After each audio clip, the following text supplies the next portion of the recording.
wanaagsan asxaabta halkaad nagala socotaan waa Champions Somali Sports.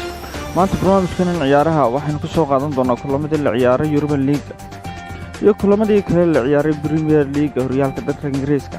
fadlan asxaabta si aad la socoto wararka ciyaaraha ka baxa Champions Somali Sports. Subscribe.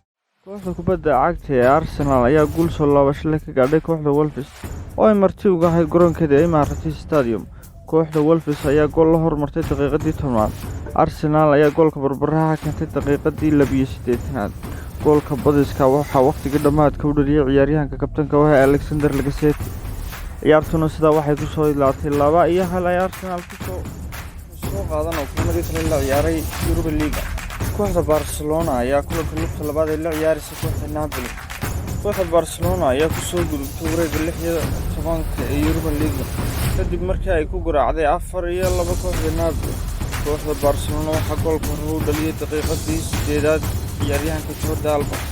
goolka labaad waxaa raacsaday ciyaaryahanka Ferran Richo oo banaanka ku jirtay goolka kooxda Napoli.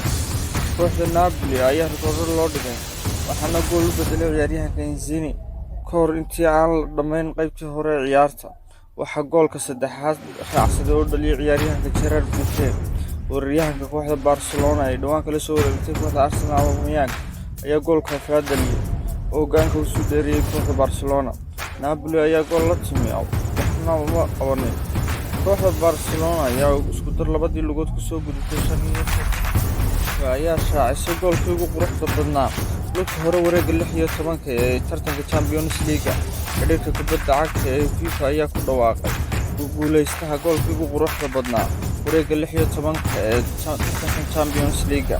afarta gooleed tartamayaasha waxaa kala dhaliyay ciyaaryahanada Raheem Sterling oo kooxda Manchester City ah, Paul laga soo kusooday kooxda Atletico Madrid iyo Kylian Mbappe. goolka ugu quruxda badnaa oo lugta hore wareegga 16 waxaa ku guuleystay ciyaaryahanka Kylian Mbappe goolkii ku dhaliyay kooxda Real Madrid.